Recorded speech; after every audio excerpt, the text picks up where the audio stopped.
Did you hear that? Yes, sir, I sure did. Hi, Daphne. Or, well, hello, Michael.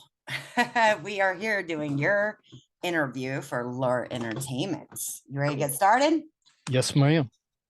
Are we doing a all holds barred or Go just ahead. ask whatever? All right. So, how did you become a director?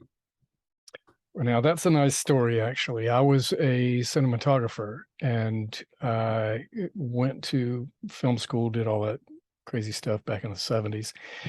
And I had worked for a while with a really talented director named Peter Smiley from South Africa. And I did a bunch of stuff with him where we traveled all over the world and stuff. And I had a reputation as being good, but I had a reputation as being a very old English man, which is hilarious because I'm not. I'm kind of very old now, but then I was actually in my 20s. But when at one point after I had shot some Marlboro commercials, Ridley Scott saw one of them and he had his producer call my agent and asked me to go shoot a Nissan commercial, which was a Nissan Turbo Z commercial that where we shot the commercial, shot this car doing like all these really crazy things, running from this sort of paramilitary group, and it was all in a dream. But the sheriff's union and the insurance companies didn't like it. They thought it promoted unsafe driving and they had it banned. It only showed one time on the Super Bowl.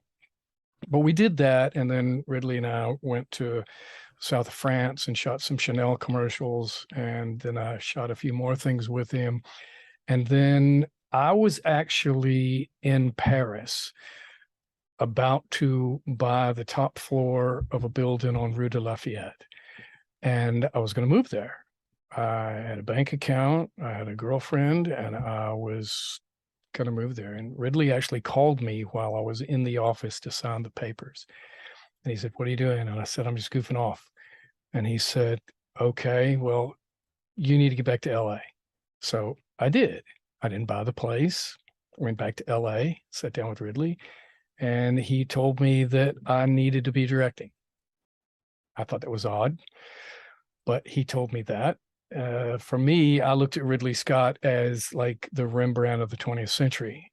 And I couldn't understand why he actually thought that I should be a director.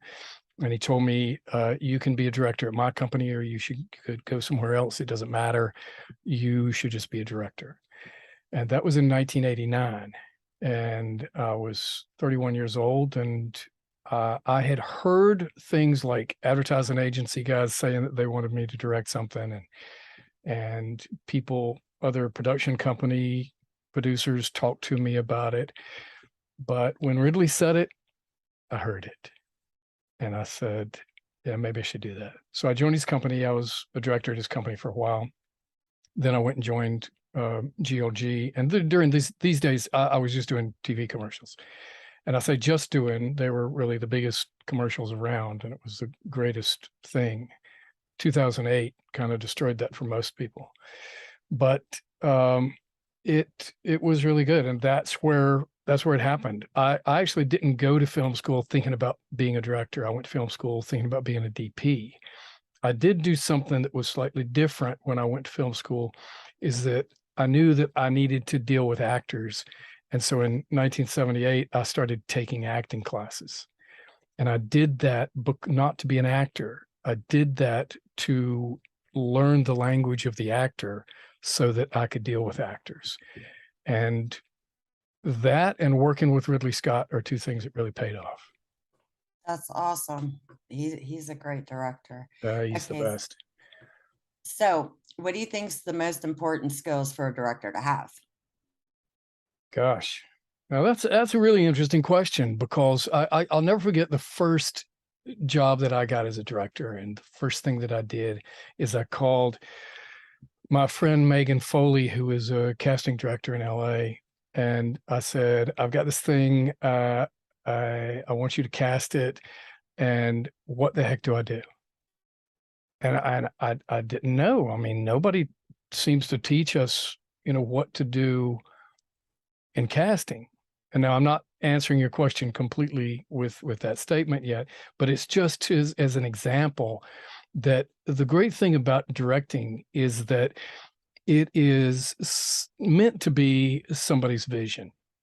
And so we all need to prepare for how we do that vision, but most people do it differently. And that's what Megan told me about that casting. She says, well, you know, some people come in and do this or this or this or this. And I was like, wow, it's like, you know, it's like the Wild West. So what do you do? And now, I mean, it's like as far as casting, I'm like the worst because I go to casting session, I turn it into an acting class. And I'll have the casting director looking at their watch. Oh my God, they're stacking up outside, you know, like planes coming into LaGuardia. And, you know, they're saying that because they know that, you know, it's SAG and they're going to start going into getting paid. And people are not going to like that. But I remember one time I was doing something and I was casting for this show, and the producer was like, Michael, you know, it's like you're taking too much time. And I said, oh, okay, how much time did you book for actors with me? And they said 3 minutes. I said 3 minutes, 3 minutes. In the 3 minutes, I'm supposed to figure out who is going to play these roles. So the main thing about film is that, you know, there is this person that's called a director, but it's the actual act of making a film takes a lot of people. And all of those people count, and they all are doing jobs that are very important, unless they're screwing up, which does happen. But you know, it's I always tell people, you know, that a director's job for the most part is done before you get on set. I didn't invent that. Of course, Hitchcock said that all the time. In fact, he said shooting was anticlimactic, as where I disagree with him. I think it's great fun to shoot, but you need to be prepared before you go onto the set, because different things can happen. And you know, it's like somebody said to me one time, it's a great thing that we're not paid for the work we do, we're paid for the problems we can solve. And as the director, good Lord, everybody's going to ask you, what do you think of this, what do you think of that, how would you like this, how would you like that? And you're a lucky director if you're getting people that are giving you good options. But you got to do your homework. And 90% of your work on set as a director is people management. The creative is done before you get there. And you'll be creative while you're there, hopefully, but it's mostly people management. And, you know, you get on the set, that's where all the money's being spent. You got to finish your day. You got to get through it. And if you don't finish your day, after that happens too many times, you just get fired. Yeah, that's true. Okay, so how do you personally develop a story?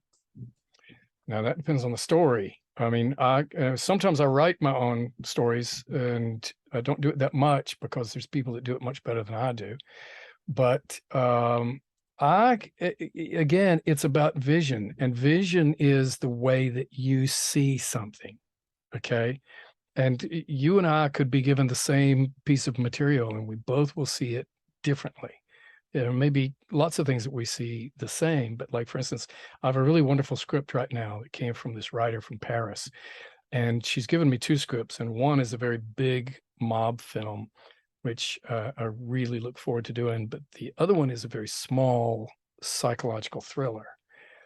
And I'm dying to get that done, dying, because the story just lends itself to a very frightening, sexy sort of human, you know, misrelationship.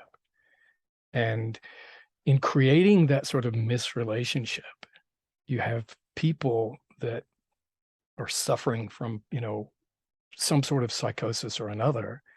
And it's wonderful because it takes on its own life, no matter how much, you know, you have, you know, in the script and in your planning, but it starts breathing. I got to tell you this. I mean, I did this movie one time called Angel Camouflage that I wrote it and I directed it. I was the DP. I made sausage rolls. I raised the money, and it was about $4 million. And it was written, I wrote it around the persona of a woman named Delana, who was a rock star from South Africa. And of course, she came with that South African accent. And there was a lot of people, there was some big names of people that wanted to play the supporting role, which was her brother / manager. But none of them had the accent. And none of them wanted to do the accent. A South African accent is really hard to do unless you're born and raised with it. It becomes easy for those people. I don't know why. It must be what they eat.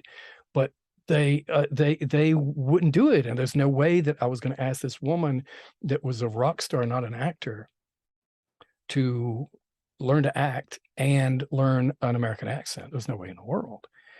And so the point is that I then decided, okay, I've shot in South Africa about a dozen times. They've got good actors. I just won't have a name, for that role. Let me, so I did a casting session there. I didn't go there. I had them do it, and send me the tapes. And this guy did a scene that I had written, did the scene. And I looked at it and went, oh my God, did I write that? God, that's good. Was it 3-minute casting? You know what? It probably was, but I actually got to see him do the role and do it, raw. And he was brilliant. I was a guy named Warwick Greer. What a guy. Love him. I'd never worked with him again, but I'd love to. Okay. So what other kind of films have you directed? Oh, you mean genre? Yeah. The first movie that I directed was a comedy. It was a kid's comedy named, it was called Opposite Day. And it was a funny movie. Pauly Shore was in that. He was a handful. Sorry, I think Pauly. he's fun. He's funny. Yeah. He's definitely funny. I loved him actually in Encino Man. Oh, Encino Man was great. Yeah. That was great. That was a really good movie. But also in that movie was Ariel Winter, who she's in Modern Family, and she's been in tons of things. She's so wonderful. But she was like 9 years old, sweetest thing. She was brilliant. We went to the table read, and she was completely off book, but not just for her role. She knew that whole script. Love her. She was amazing. Billy Unger was the other kid, and Dick Van Patten was in it. What's her name? Renee Taylor. A few other people. It was really interesting. It was crazy little film. We shot it in LA, and that was good. But comedies, I don't mind doing comedy, and working with Dick Van Patten was a dream. He was a real sweetheart. But I've done some horror films. My favorite though really was Angel Camouflage, because it was a music driven rock thing. I also had Marshall Tucker Band and Curtis Blow. I originally had Joan Jett, and Joan had to cancel at the last minute because she was executive producer of a movie about her band called The Runaways. And there was something that was going on with that, and she had to leave to do that. And we were shooting that stuff toward the end, but we replaced her with Patty Smythe from Scandal. And I talked to somebody because I wanted it to be an 80s rock chick. And we talked to Stevie Nicks and Deborah Harry and Pat Benatar. And Stevie was just getting off of a tour. She couldn't do it. Deborah really wanted to do it, but she wanted the lead role, but she couldn't. She wanted the top bill, and she couldn't have that. That was all the rock and roll women greats back then, legends. I love. They were amazing. I talked to Alana Miles, and I would have booked her, but she had just been in a car accident. And Alana, I was going to have her do Black Velvet in the film, and she's amazing. I've kept a friendship with her, but Patty was amazing. She was wonderful. It's funny because we called her, and her husband answered. Her husband is John McEnroe, and I'd shot John McEnroe in a Visa commercial. And the great thing about what was that like? Well, I'll tell you, the funny thing is, at one point, because part of it was shooting live at the U.S. Open, and it was like, don't bring your American Express card, they don't accept it, and so bring the Visa card. And at one point I was shooting John McEnroe, and I was shooting on 35 film, and the camera assistant closed something at one point, and John stopped in the middle of the game and pointed at me and yelled at me. And I just thought, yes, I've made it. I've been yelled at by John McEnroe. Anger issues. Okay, so what kind of feedback do you receive from your actors? Now that's a good question. Feedback from me. That's interesting, because you see, from your actors. Yeah, from the actors to me when I'm directing them. Mm-hmm. Gosh, they just go, yes, sir, whatever you want. The funny thing is, though, is if the director is one of the jobs that we have to do, just a thing that you've always got to tell them something after a take. You can't just go, okay, we're going to do it. Hey, that was great. We're going to do it again. Because of course they're thinking, I just put everything I had in that. What do you mean it's great and we're going to do it again? It's like, so, it depends. Actors, I have an acting school. I teach acting, and I teach acting in a rather interesting way. Okay. When I first started studying acting in 1978, I first studied Lee Strasberg's method. And at first I thought, this is crazy. This is like a cult. And I went running into the street screaming. And then I tried a few other things. And then I realized, wow, that thing that made you scream was really the best. That was amazing. So I went back to it and really dedicated myself to it. And I had a mentor, which was Chuck Mara in New York, who had studied with Lee. And I get so much out of that. And so that's really the sort of way that I go toward it. But here's what's really interesting about the way that I do it, is that before I got into acting, I was always very curious about hypnosis. And so I'd studied hypnosis. And then when I studied Lee Strasberg's method and the relaxation techniques and the sense memory and all of that sort of stuff was just like an inch away from hypnosis, And so I thought for years, how do I wind this together? Well, it turns out that the Russians had done it for years. They do this thing called deep trance identification, where an actor, but not just an actor, anybody, a scientist, a chess player, well, all sorts of artists, writers, whatever, they'll do this, where they'll find someone who was a master at what they're doing, and then they will, through hypnosis, learn to identify with that person. And that identification helps bring them up. It doesn't make them that person, but it takes them on the same sort of trajectory. And it's brilliant. Well, I figured out how to do that with actors. Okay. And so I developed a thing, and I stole their name a little bit. I call it deep character identification, but it's really phenomenal. But I don't do it with people unless they want to do it. So I will present it to an actor if they're open to that. And if they are, then the world is your ice cube, because you can be and do just about anything when you understand how to do this. It's crazy. I love it. So wow. That's what I like. I might have to think about that. I'll be happy to show you how to do it. Now I want it done to me. No. What I do is I teach you how to do it. If I sit with an actor and they want to do something like that on the set, I will do that. I'll take them off. I won't take them through the whole thing of deep character identification, because that should take you a few weeks. That's things that you really ought to do before the movie starts. Yeah. But there's tweaks that you can do along the way. But I've had people come up to me on the set and say, even when I'm a cinematographer, like I was doing this one movie and this guy came up and said, I know what you do. I'm having trouble with this scene. Can you help me? And I, of course, then went to the director and said, I've been asked to do this. Do you mind if I do it? And oddly enough, on that particular instance, there was a character in the movie that was a hypnotist. And so that was actually, that theme was part of that movie. And so that was kind of fun. And the director was fascinated. But I never do it in front of people. I take somebody off to the side and, we have a little chat, and I take them to some place and they come back. It's good fun. Okay, so tell us about your very first short film. My first short film. Yeah.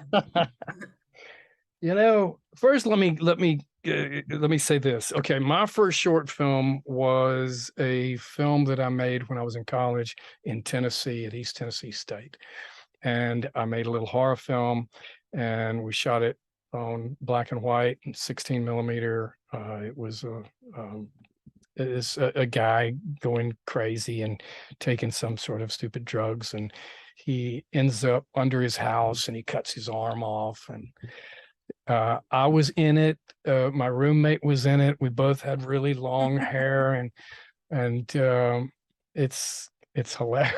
I'd love to find it. I've got one copy of it. That's all there is. I kept, over the years, I used to say, when I'd go to a telecine, to do color, correction on a project, I'd say, I'm going to bring that thing down there and I'm going to transfer it, and just to have, because it's so goofy. But, a lot of people make shorts these days, and excuse me, there's some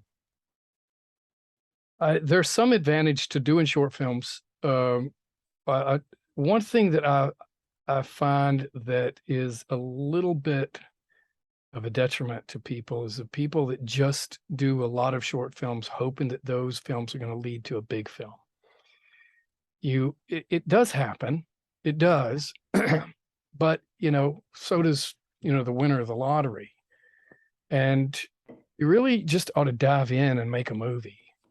And here's the thing about these shorts. It used to be on IMDb before they got bought up by Amazon or whoever it was. You couldn't put a credit on there for being an extra. I don't think there was a section or place. I don't think you could put a short film on there. And now you go and you find somebody and they've got like 50 shorts, and they just think that, well, look, I have all these things on IMDb. Yeah, but nobody's buying the shorts. Nobody's buying it. And I don't know if anybody's looking at them. And okay, it might be good for you to do it just to get some practice. But to put it out there and take it to festivals, and there's festivals that do nothing but shorts, and people might not like me saying this. I don't, I've done shorts like that. I've shot with students before to help them, like in class, if somebody does a particularly good job with their scene and they want to do that, I'll film it, but I'll film it in a way that makes it look like it's a scene from a movie, as opposed to somebody standing against a blue wall or, in their living room or something like that. It's not lit right or whatever. If I get somebody's reel, an actor's reel, and I see things that are obviously amateurish, I run. I don't want that. And I know maybe that's just all that you've had an opportunity, but it doesn't take $1 million to make something look professional. And if it's not done right, and see, like, if the great thing about doing it with somebody in class is we'll spend 6 weeks working on that one scene, and then we film that. And again, I'll only do it every now and then. I rarely ever do it, but when I do, it's a scene that's usually, they've really got it down. But people put these things together, and you got people like, James Cameron, who made some sort of quote that, like, you want to be a filmmaker, just take a camera, like take your iPhone and get your friends and your sister and her friends and get together and do a scene. And guess what? You're a filmmaker. I suppose in some definition, perhaps. Okay. But now let's get to the problems that come with that. We live in a digital age now, and I come from, when I got into business, we were using wooden legs and whorl heads, and it was all film. And I remember when HMIs came out, and they were taken over for, tungsten light, and it was still all very expensive. It's expensive to make film. Now I'm going to slip into sounding like an old guy, okay? Because I am an old guy, and I've seen a lot. I've been in the business for 44 years, and I've seen a lot of change. And back in the old days, that's a phrase that us old guys always say, and the old girls say it too, that when people got in the business, they got in at a particular level and they worked their way up. Now, I'm not saying that, if Leonardo da Vinci showed up or Rembrandt showed up and we would say, no, you got to be a PA for a couple of years. You need to drive a truck, maybe not. Maybe somebody that's really got some sort of amazing sort of talent. That's great. But here's the problem with most people today is that they go, gosh, I can buy a camera for $3,500. I'll just call myself a DP. I'll just start, making these films and I'll call myself a director. And that's great. Good for you. If you can do it, good for you. But here's the problem. If you don't come up through the ranks, you never have that opportunity to work with seasoned professionals, journeymen in your trade, and be mentored and learn things that you will not just be born with. I agree. I tell everybody all the time the same thing. Like you have to work your way up. Everybody starts at the bottom normally. And there's nothing wrong with it. We all do, Yeah. I mean, we all pick up cigarette butts and go get Coca-Colas for people. Don't smoke and don't drink Coca-Cola. It's all but Damn, I'm screwed. but you know what? I came up working with people like, Alan Davio and Tony Forsberg from Sweden and Mac Ahlberg.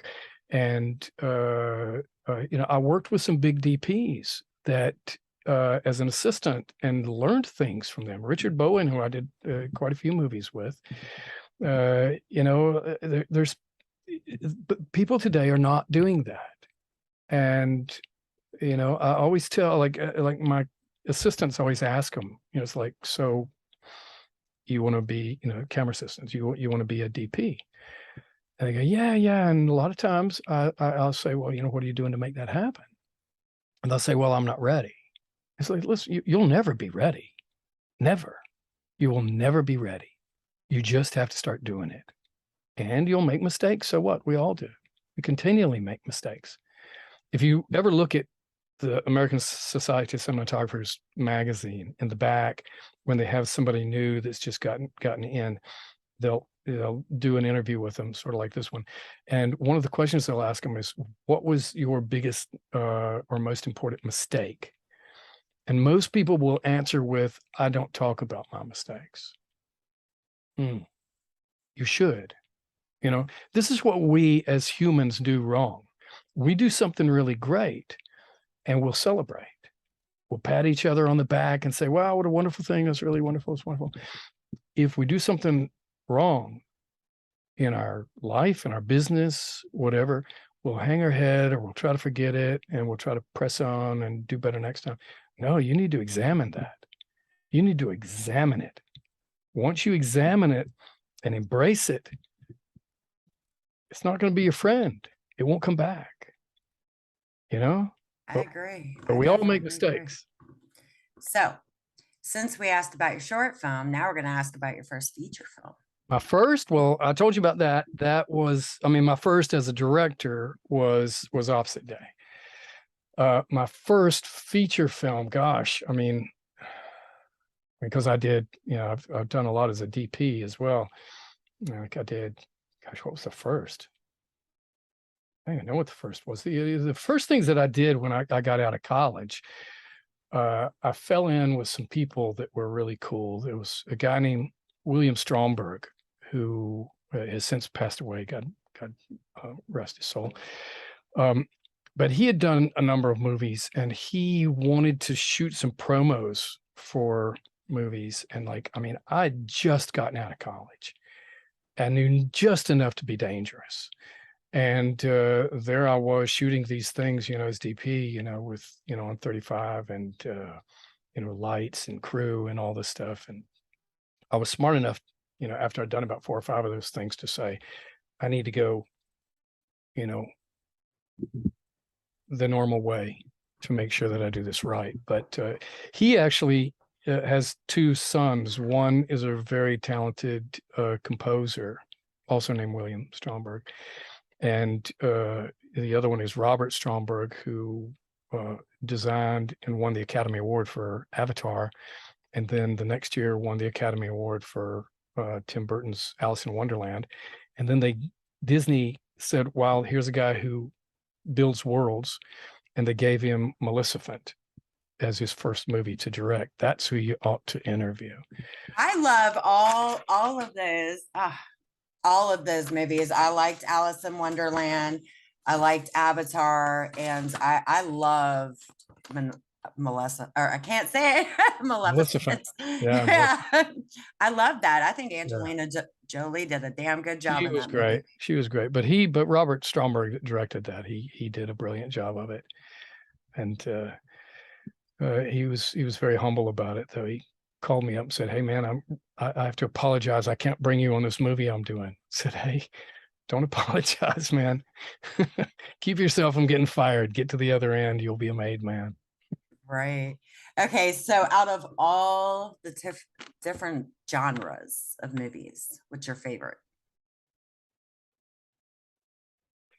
I don't know that I have a favorite. I mean, there's things that I don't like, I reckon, but I really don't. Because I like all sorts of things. I will confess something to you. I don't watch many movies. I don't watch my own. It's funny. I don't have cable now. I have like a Roku thing, so I can stream stuff, and I've done pretty good on catching up on my Sanford and Sons and Dog the Bounty Hunter, and now with this new baby I've got, I've pretty much caught up on Peppa the Pig. But it's funny, I had a director friend of mine asked me one time. He kept saying, "Did you see this movie? Did you see this one? Did you see this one? Did you see this one?" And I kept saying no, and he said, "Well, you have to see these movies." And I said, "Why?" And he said, "Because you need to follow the trends." I said, "Okay, well, let's just take one of those movies, this one." And I said the name, and I said, "That movie's already come out," because this was during the Academy Awards season. And I said, "This one's already come out. So that means that it's already come out and it's been released. It was made at least a year and a half ago. It was made probably a year ago, but it started, being pre-prod, and don't know when the writing was, but it was at least a year and a half ago. So if I say, okay, I find some element in there that I really want to emulate and use in something, that's great. Well, then I start incorporating into a film of mine, and if it takes me a year and a half to get it out, it's 3 years old by the time it gets out. It's not a trend anymore. So either there was a time when I was doing advertising that when people on Madison Avenue, then I would hear about it from other people, would refer to telling other people, "I want that Michael Givens look." For the life of me, I don't know what they meant. I don't know what the Michael Givens look was, but apparently there was one. And I think you have to stay true to your sort of creative soul. And if you have one, if you're not like going in all sorts of different directions, and you do have a creative soul, then that's what's going to color your palette, and that's your trend. And if somebody wants to try to follow that, good for them. But if not, I don't know. I mean, I've never thought about like trying to follow people. I mean, I certainly study people, like I still enjoy watching Alien, the first Alien, and just the look of it, and the way the story was told through, it was almost like looking at like these giant sort of paintings and being able to walk into them. And that's really the way Ridley works. That it's a very lyrical way of telling a story. And so and to be honest, I mean, that's when I prepare for something, I literally prepare for it by studying paintings and generally like Flemish paintings and, Baroque, and I go back there. I've been to Europe a few times specifically only to stare at paintings, and that I get much more out of that than watching somebody's film. And it's not to say anything against the people's film, but just by looking at a painting where somebody takes a paintbrush and they control every little element and everything is there for a purpose. And that's just one frame. Mine's buildings. I have a thing about buildings, old buildings. When we did the shoot, it was the cemetery down here in the buildings. I don't know. Then when we filmed the music video, it was buildings. It's just architecture. I don't know why I'm obsessed with it. That's cool. I love it. I do. Yeah. I love it. Okay. So how did you come up with your very first idea for your film, your little film that you did? Oh, that short film? Oh, I have no idea.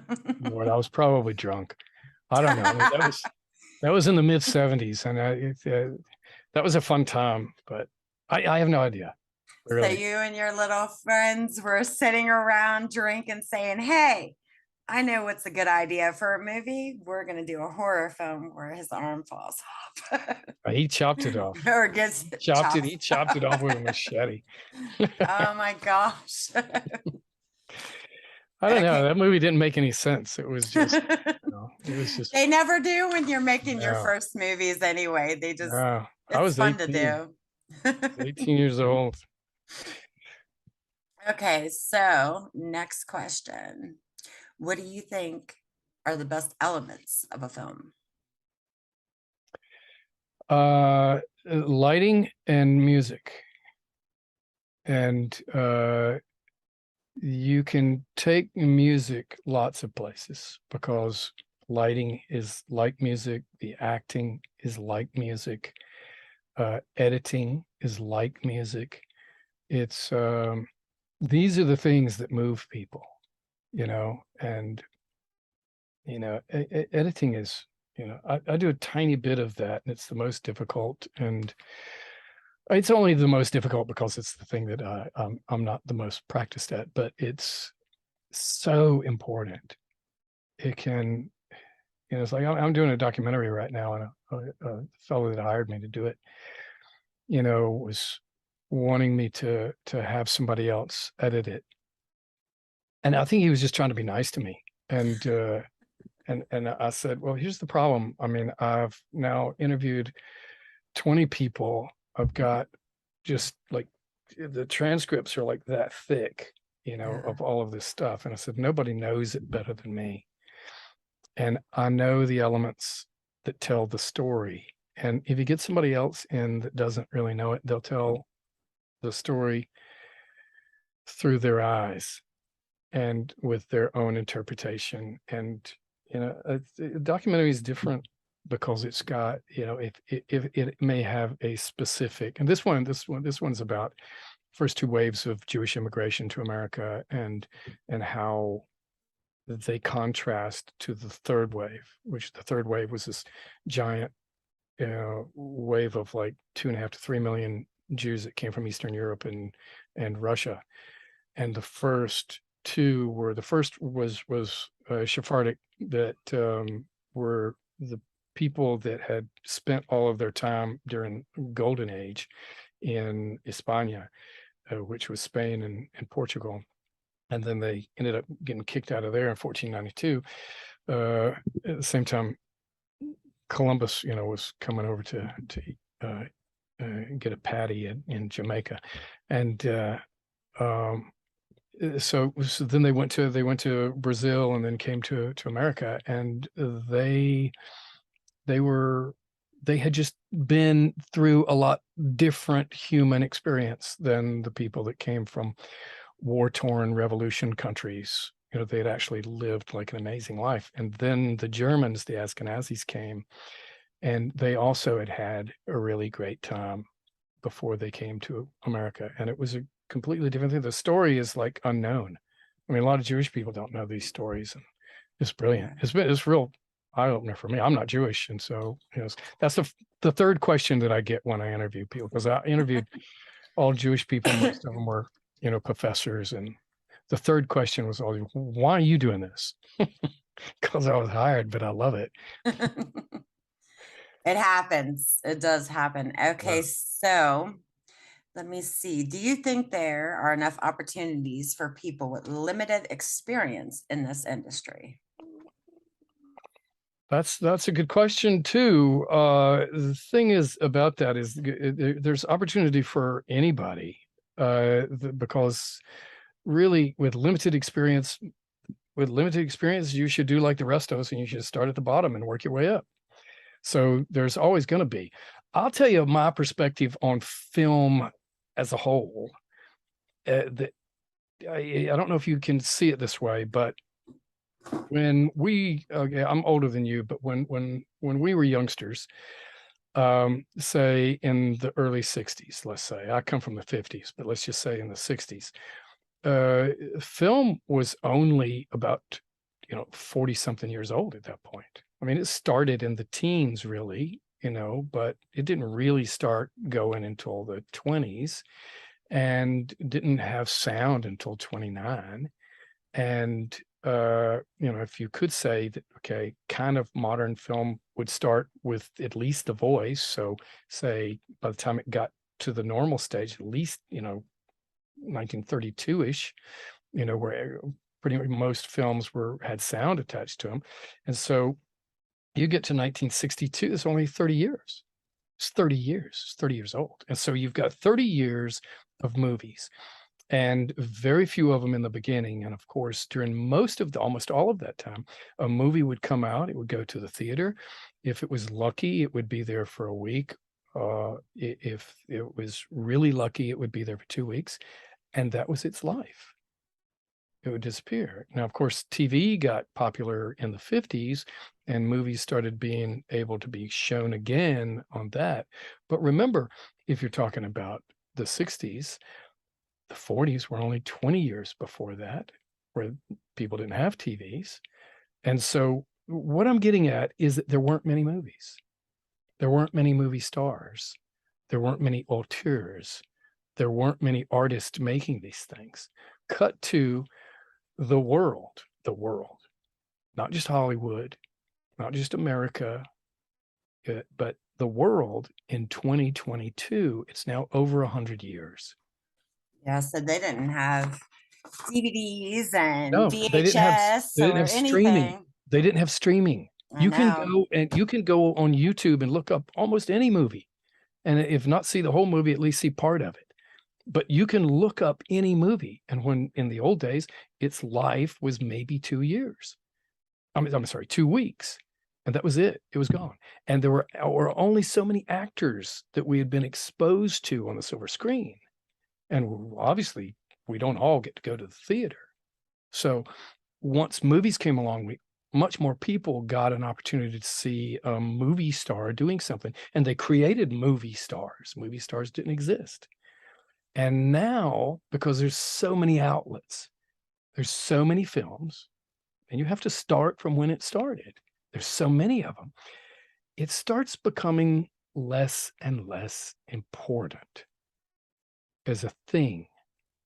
It's just like, when they first figured out how to print a book, or rather when the government stopped oppressing printers and allowed them to print books. Yes, governments have oppressed people from day one. I don't know why we elect people to oppress us, but that's what we do. But a lot of places it's kings and queens and emperors and dictators and this sort of thing. But let's not get too terribly political. But when they first published books, one of the things that they did that some governments didn't want is they didn't want the Bible to be printed.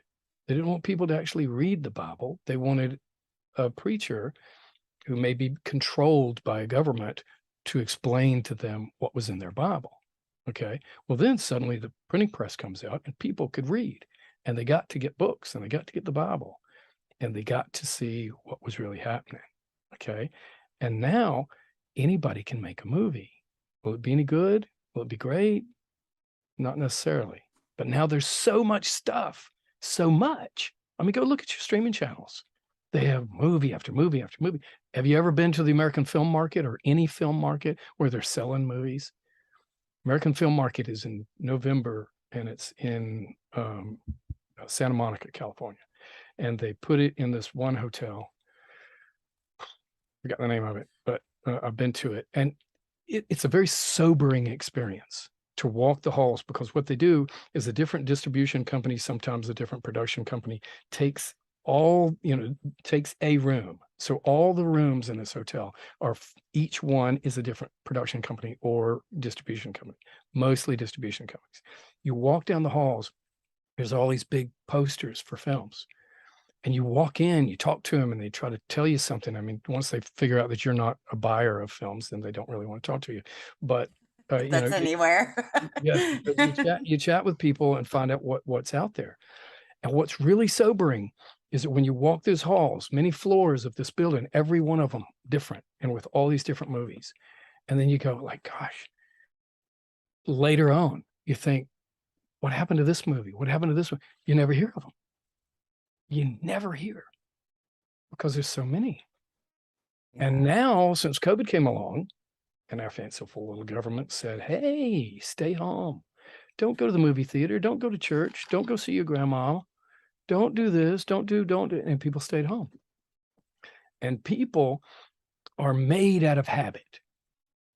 That's what they're made. We're not made of flesh and bone. We're made of habit. And when people got out of the habit of going to church, they stopped going to church. I think they went to see grandma if she was still alive, but they stopped going to the movie theater. And plus, you can watch it on your device. You can watch it on your wristwatch. Yeah. And, I mean, the cinema has been fighting television since the 1950s. That's why we have widescreen. They would try other things like 3D and smell-o-vision and then they tried turning cinemas into bars and restaurants to get people out of their butts. And I think probably the biggest thing that sold during COVID was 85-inch TV screens down at Costco. And now people, they're it's like, wow, this is really great. I can turn it off. I can look at it again tomorrow. I can go have a piss. I can go, whatever, and have my friends over. And, we'll just get drunk here. Yeah. I don't know where it's headed. You weren't asking me that question. And I know. But whatever you talk about and think about and is important to you, if you can ever just take a step back and look at the big picture and say, well, what's really going on here? Because who would have thought 10 years ago that, like Amazon would take over IMDb? I'm not against it. I think they've done a good job. For the most part, like their search engine now is brilliant. It really helps you to get more work if you know how to work that machine. But the world is so different. And you got it when you understand this whole the history of it. We're just a little over 100 years now.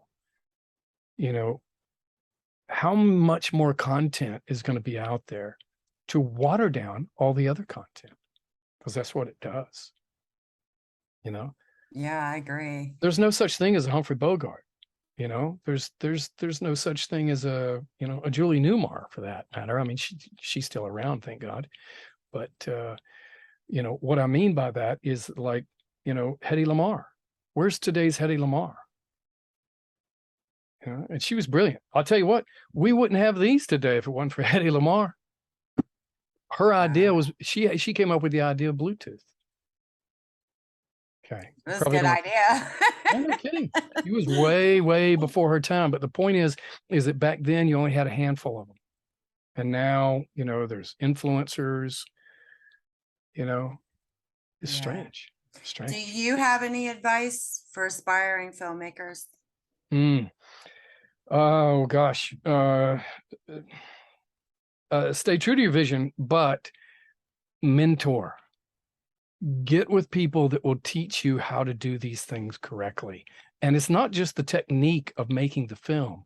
It's also just how to deal with the business and the process. Because a lot of people don't understand. A lot of people get in it and they go, it's like, oh my God, we're working 12 hours a day. You're lucky you're only working 12 hours a day. And, the people that complain, I mean, we recently almost had a strike recently. And I saw people online that were saying that they wanted movies to be made with 8 hours a day. And it's like, where do you think that money comes from? It is so difficult to raise money to make a movie, on a 4, 6, 7, week, schedule that, how long do you think it would take to make that movie if you were shooting 8 hours a day? And I got to tell you, the first time that I was told we're only shooting 10 hours, I said, oh my God, okay, that means I've only got either, the sunrise or the sunset. Or if you schedule it properly, I'll get neither. And, I think it's very important that we make our films look good. And so, it does take time. I think 12 hours should be the limit. We shouldn't really go much further than that. I used to traditionally shoot, 14 to 16 hours a day. And I used to, when I was working with Peter Smiley, we used to work very long hours, but we would take a 4-hour lunch.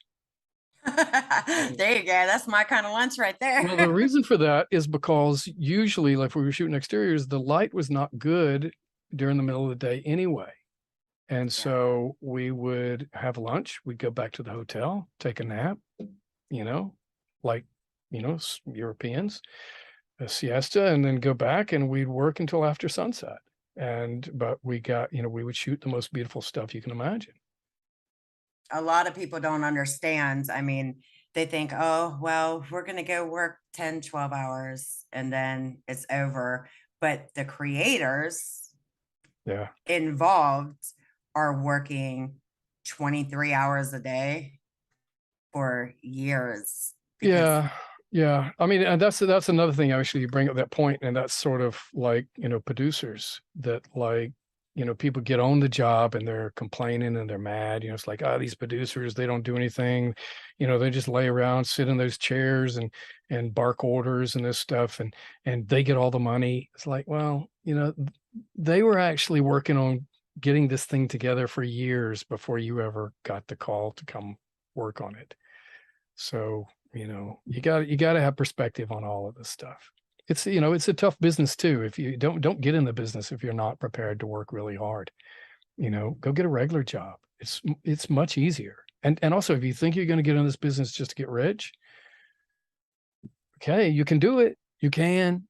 There are certain things that you should do, but if you're wanting to do something sort of cutting edge, whatever that means, I have no idea what that means, but I've heard the expression. If you're going to do something that's a bit avant-garde, which I think is French for cutting edge, you have to be prepared for people not being ready to accept it. And, you might go hungry, and that's okay. Yeah. A couple of things off topic I want to get your opinion about. Okay. This is some things I won't tell you what I tell people, but I just want your personal opinion. Okay. So there's a controversy out there. I don't know if you've heard anything about it. Where there are certain people out there teaching and saying, don't put extra work down on your resume, which I understand not putting extra work on a resume. But would you honestly, in your opinion, want to see that person actually had some kind of experience versus them giving you a resume with nothing on it?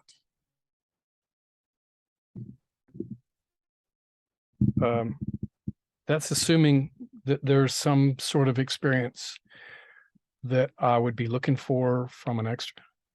Well, I mean, say they started as an extra, they have extra experience, they have it on they're putting it on their resumes, because this is a controversy. I'm seeing it in numerous groups about, putting extra work down on their resumes. And some people are saying do it, some people are saying don't do it. But in my opinion, honestly, this is the way I feel.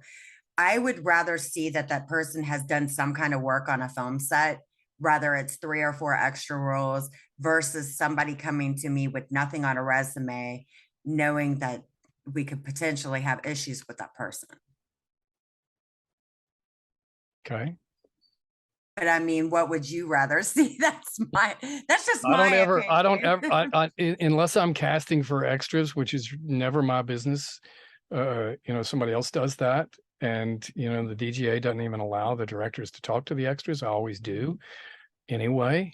And I go to the room where they corral extras and I talk to them because I think they should be treated like human beings. But as far as putting it on your resume, I think if you want to be a professional extra, then put it on your resume. No, I mean actor. Say they're coming to I audition. know what for you're you. talking about. Yeah. And I would highly recommend not doing it. And if I see an actor's resume that's got extra work on it, I will just assume that they're not ready for prime time. Now, let me just tell you what I tell my students about this very thing, because I get students that'll tell me all the time. It's like, hey, I'm going to go be an extra in this sort of show. And I always ask them why. Why are you going to be an extra? And they say, well, I just want to be on the set and see, what happens and what goes on. I said, okay, all right. Come to me when you've done it. I got a few questions for you, because it's not like extras are like walking around the set, like, chickens at large, in a barnyard. No, extras get put in a corral. They get put in a room, extras holding area. They're not there milling about seeing how things are done. Okay. They generally don't pay them very well. They often don't feed them the same thing they feed the rest of the cast and crew. So after they come back and I ask them these questions and find out that that's exactly the way that they've been treated, I say, so your point was to learn how things go on the set. Yes. Okay. If you want to learn and you don't have any other experience and you want to learn how things are on the set, go to the production manager and try to get yourself a job as a PA. A production assistant will be on the set all the time, except when they've been sent on a run, but they will see what everybody does. They'll be able to figure out if there's something in there that they would like to do. And they won't be corralled into a dark room. They won't be fed anything different, and they'll probably be paid more than you just got paid. And should the PA work go on your resume? No. Your acting resume should only have your acting on it. And I don't mean this as an insult, but oftentimes extra work is referred to as breathing furniture. And the reason for that is it's not acting. You can be back there pantomiming and that sort of thing, and you might get excited because you're a featured extra, and I'm not making fun of it. We have to have them, but that's different than carrying a movie with a role. And don't confuse the two. And the reason that people say that they do it are those reasons, is that I want to see, what goes on set. Go be a PA. And if you're an actor, heck, go work on the crew side. If you're not working, if you're not shooting something, go work on the crew side. You'll meet people, you'll start understanding what it takes to make a movie. If you as an actor can think like a producer, you are worth a lot. And if you understand what goes into making a movie, and you understand, particularly, it's like a lot of movies these days are shot with multiple cameras, and that's really to the actor's advantage because it becomes more like a stage play. But the beauty of film compared to stage is take two. Okay, we don't have take two on the stage, but we do have it in film. But what you as an actor have to do on the set is that when you have take two up to take 50 or up to take whatever, you need to be consistent, and to have that skill of being able to create a believable emotional experience multiple times. Now you're so valuable that people will fight to get you on the next movie. Yeah, I agree. I definitely agree with that. I mean, I started, well, actually, no, I did a short film and then was an extra, or it might have been the other way around. But from running my own business, I learned more, as far as paperwork and everything involved. Mhm. And then training, years of training with people that are awesome to train with. And you have to learn. And I believe that working on both sides is Yeah, definitely yeah. an advantage.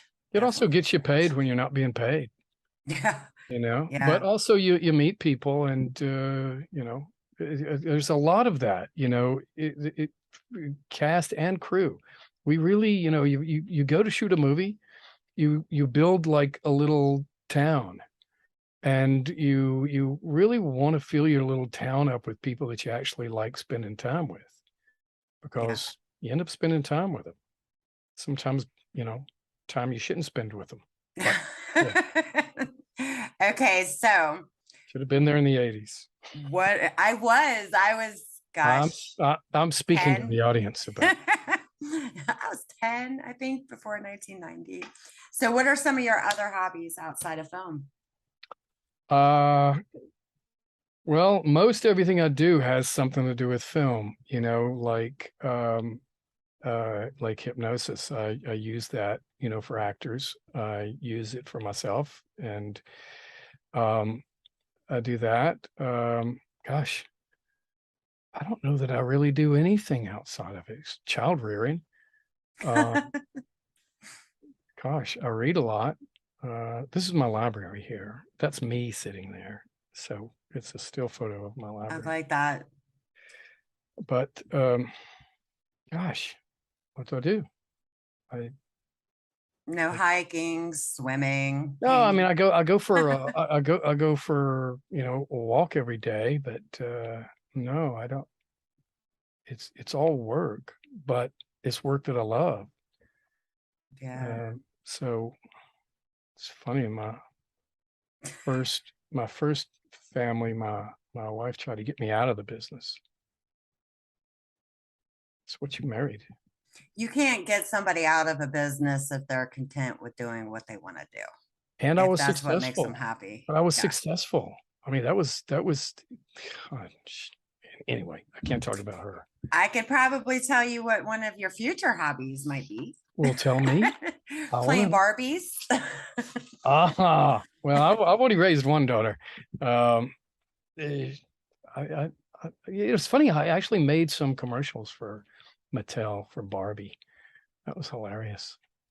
It was the closest I ever came to working for, like, in a corporate world, because they had their office in the Mattel Tower, as they called it, in Segundo or something like that in LA. And that's where you'd go to, to have the PPM for a commercial, and then we would shoot at a stage close by, and it was weird. I mean, And collect Barbies. I know a lot of people who collect those Barbies, and some of them, if you keep them in the box and don't touch them, which that kind of defeats the point, they become worth money. But my thing when I was little was collecting Cabbage Patch dolls. I loved Cabbage Patch dolls. They're so cute, but you don't see them anymore, very seldom. I don't know anything about that.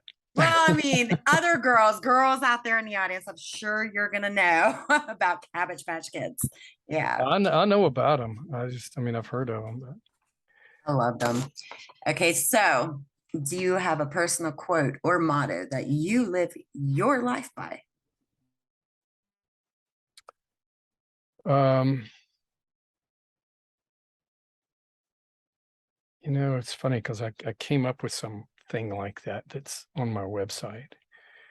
But basically, um, the things that we film actually become life.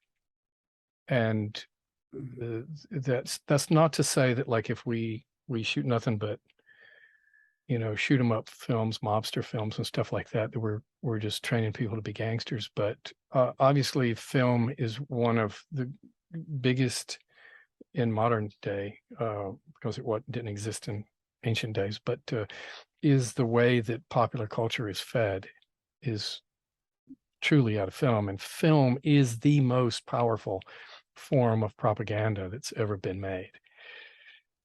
I think we have a responsibility as filmmakers to take care of that instead of taking advantage of that. But I find that most, or not most, but a lot of people take advantage of it. And so I think you just have to be cognizant that what you're doing in this world of film affects people. And you just have to be careful with that. Yeah, I'm gonna agree. I mean, even as far as I'm big on music. I love film. I love shooting film. I love that industry. But my favorite thing to do, really, like a hobby of mine, is music and painting. Mm. I love to paint, and I will just paint and paint and paint, and it relaxes me. I think, you're shooting these films, you got to have some way to unwind, or, working every day, you still got to have a way to unwind. And I think it's good to have a hobby that takes your mind off stuff like that. And music Yeah, does, but definitely. it's like asking that question. Like, I like to read, Yeah. and I read every day, and I can read quite quickly when I have to. And uh, oddly enough, I read a lot of scripts, and I don't like almost all of them. And I'm not saying that because I'm so good and I would do much better, but I'm surprised at just how sloppy people can be. Even typos bother me, unless it's typos because they're a foreigner writing it. I give them a break just because if English isn't their first language, I give them a break. But uh, but I just people have just I don't know. Everybody like wants to try to do something, but they're just not learning how to do it. And storytelling is a very intricate thing, and there's no one set way to do it anymore. Like what? How many notes in the scale are there? Seven. And how many different types of symphonies and rock songs and ballads can you write with just these seven notes? Of course, there's minors and there's flats and sharps and all this other stuff, but it's the same with film. And there's methods, to writing. Like there's this book by Robert McKee called Story, which I love this book. I think it's very, very good about helping people understand how to grasp story. But it's a set of rules that are easily broken. You know, any of those books, like Christopher Vogler's The Writer's Journey, Blake, what's his name? He passed away, that wrote um, Save the Cat. Save the Cat is very formulaic and tells you, how to write a script, but it's not rules that are set in stone, but there are things like that are pointed out in Robert McKee's book about the inciting incident, that the inciting incident should happen fairly early within like 10% of your film. The first 10%, you need to understand the reason of what the protagonist is doing or sacrificing to do. And if you don't, people just get bored. It's just the way the brain works. Yeah. Look at Joseph Campbell's stuff. He explains it better than anybody. In fact, that's where Christopher Vogler got his stuff for the writer's journey. I mean, the writer's journey. That if there's certain things that you need to follow for the human brain to understand in a story, but it's just like those seven notes. It's endless of what you can do within these parameters. I mean, I remember when I was in film school, I used to look at everything that they would teach as just a tool just to hang on to. And I'll use that the way that I want to use it. But if I don't really understand it, and the great thing about, like, I went to Brooks Institute in Santa Barbara, which was like a scientific photography film school. And they made us do really horrible things, like take a particular film. It was called Plus X, and made us use a particular paper to make prints that were completely incompatible. And they made us do that to force us to be able to make it work. and we would have to break down and understand the different layers of film and different layers of the paper and how the chemicals worked with it. And once you understood that, that wasn't a thing. Like, they weren't trying to create chemists for Kodak. What they were trying to do is just to get you to understand the basics of it, so you can throw that away and then concentrate on what sort of emotion you're trying to get out of it. Because if you don't understand the technique and you're screwing up with the technique, then that's what people notice. If you have bad sound in your movie, no matter how good your story is, people just remember that movie sucked. I don't know what it was about it, but it sucked. Well, it sucked because the sound was bad. If the lighting's really bad, after a while, people can't stand it. People don't really notice great lighting if it's done right.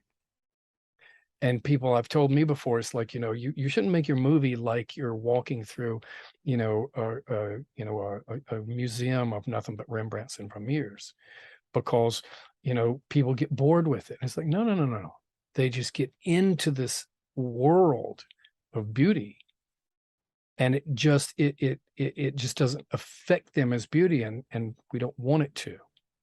We want it to help tell the story, but beauty is a great way to tell a story. Yeah. You know what I'm saying? Yeah, definitely. Oh, that made sense. Yeah. You ought to start. We don't want to lose anybody out there. You ought to start doing more interviews like this. That is actually my intention. I mean, with Laura, I decided, I was going to do articles for actors, up and coming actors, and then I got the idea, well, I need to add more to it. Let's do health and fitness. Let's do a director's corner, and then a writer's block. And that's my intention. And I have a writer's block. Yep. I want to do a writer's block where you actually can, either they can send me, the article to the questions, or we can do a video just like this and put it up just like that in a different section of it. But I love how you call it a writer's block. Yeah. Because, of course, writer's block means that you don't know what to write and you're staring at a blank page. I know the cure for writer's block. You know what the cure for writer's block is? And this works in anything. Just start writing. Mm-hmm. Now, that may sound too simple and like, oh, sure, but I just can't figure out what to write. Then don't worry about it. Just start writing. That photo of me sitting in the office right there. Mm-hmm. The books that are directly behind me, like from neck down, are all Victorian novels. Okay. And I like 19th century books because the writers, and one row of those is the 19th century version, actually 1911 version of the Encyclopedia Britannica, because it's written by the best scholars of the 19th century. But the 19th century writers had a way with words that was absolutely brilliant. And when I would sit at that computer right there and write, and if I got the block, which usually would happen at the beginning of what I was writing, I would just reach down at random and just pick a novel and just open it up and start reading it anywhere. Because just hearing words put together, making sense, making me feel a particular way. And I'm kind of weird about that. It's like, I like first edition books that have been through a lot of people, because then I know that lots of people have held that same book and had either the same thought or thoughts in the same vein as what the writer was hoping that we would have. And it's like, it tells you, and then that will feed your brain to just start writing. And then you just start writing. It doesn't matter if you write about what you're supposed to be writing about, just start writing. And then, it's a computer. You can just erase it, just get rid of it. And then just start writing or don't get rid of it. Get rid of it later, then start writing your regular stuff. But that will get you writing. Actually, I learned that from an editor, not a film editor, but a writing editor who told me that. And it works. I'm old school. I love to write by hand first and then go from there, because once from criminal justice and all that in school, writing was easy, and I was doing 25 page papers every other day. And now when I'm writing all of this, my mind just goes. And normally I have these on and I'm listening to music and I'm just in the zone. I you like know? that. Yeah. For me, I used to do that when I wrote Angel Camouflaged. And that's an interesting story, actually, if you want to hear it. But I originally wrote it on a legal pad with a pencil, and then I went back and put it in final draft. But um, I can't do that now because my penmanship is so bad that I can't read it. I would have to go back and be proficient in ancient cuneiform to read my own writing. And seriously, I'll take notes. Like I've got the stack of notes right here from this documentary.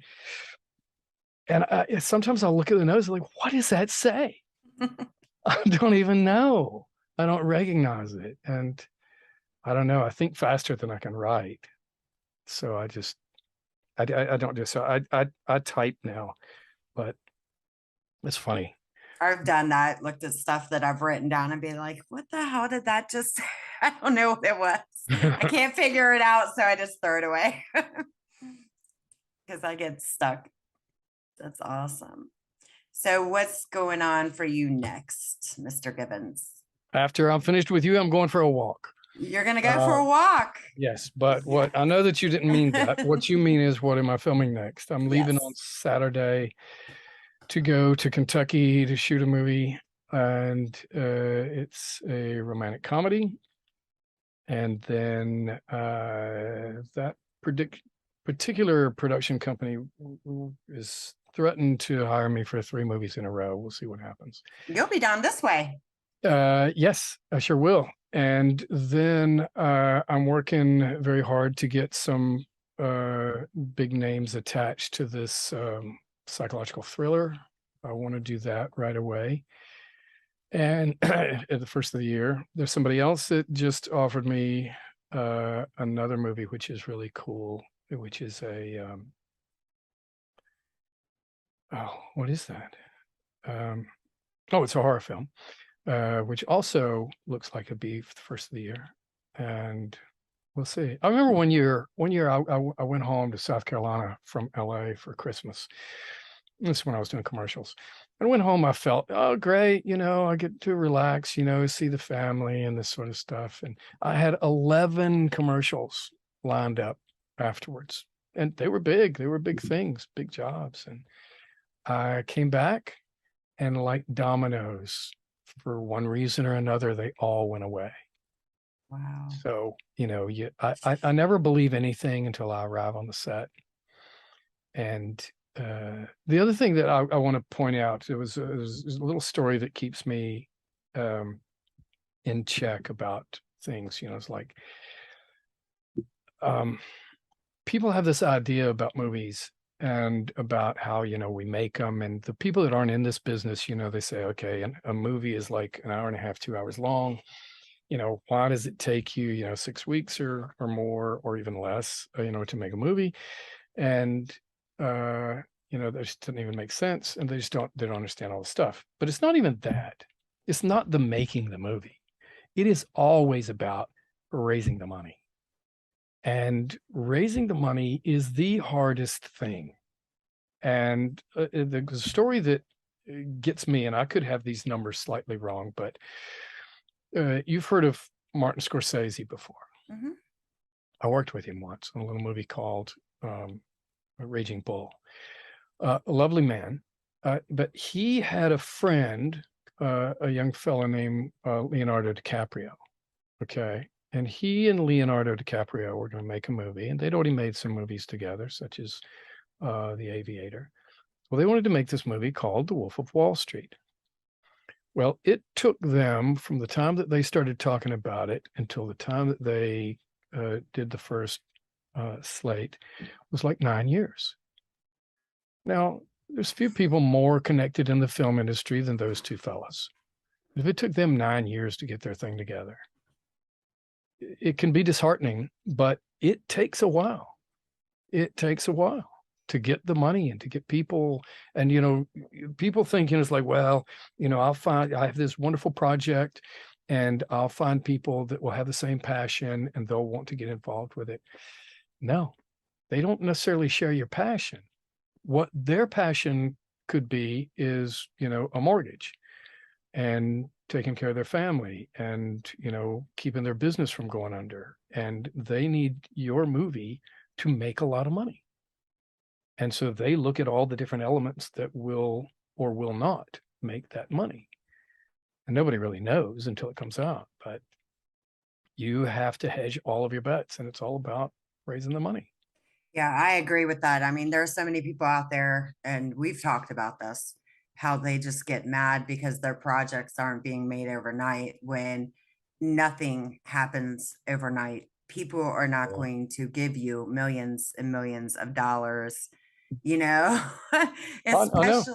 I know. And I've known this forever. I mean, I made a movie back in, I didn't make it. I worked on it in the early to mid 80s. I did this movie with Robert Duvall. And again, few people in the 80s were more connected than Bobby Duvall. And he and I were laying by the pool one day, and he started telling me this story about this movie that he was going to do, where he was going to play this preacher. And actually, he was a preacher in the movie we were doing. It was called Belisaire the Cajun. It was originally had a much better name, which was called the Acadian Waltz, but it was Armand Assante and Robert and Will Patton was in that one too. But I like him. Yeah, he's a good guy. He's from South Carolina. That's why he's a good guy. But anyway, he told me about that movie. And from the day that he told me about that until the day they released The Apostle was 11 years. And that was a little movie. It was like $1 million. And it took 11 years to get that thing made. I mean, that was Avatar took, what, 10 or 11 years? 10 years? I don't know about that, but I wouldn't be surprised. But yeah, the bigger it is, sometimes the harder it is, because there's so much at stake. When you make a 50 to 60 or 70, $100 million movie, there's a lot at stake, a lot. And so you really got to get the right pieces together and make sure that the story is something that people are going to want to dive into. But, you make a nice indie film, for $1 million or $2 million, and you will then be dealing with people that $1 million or $2 million is equally as important as the investors for the, $100 million film. So it's all the same. Yeah, definitely. All right. So I guess we're going to wrap this up, and I'll let you go for your walk, and we'll see who we can get to come on next. Excellent. We're going to call out some directors and hey, Michael Givens said that people should be doing these interviews. That's what I'm going to tell him. I'll give you a few people if you want them. Hey, I'll take them. All right. Definitely. You may be making money off of YouTube soon. Now I want to keep this on the sites. Yeah, you should put it in both places actually, because you'll monetize it on YouTube if you get the right people. Yeah, I'll do it on my site first and then probably go ahead and link it to YouTube. Right. But right now I'm gonna be greedy with your guys' time. All right, my darling. It's been great talking to you. You also. And if you're in Kentucky, hit me up. I'm gonna. You'll be here that far. Absolutely. All right. Thank you, Michael. Thank you. Take care of yourself. You too. Bye. Bye.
I adore.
that night when I first gave my heart to yours, I was scared and feeling insecure.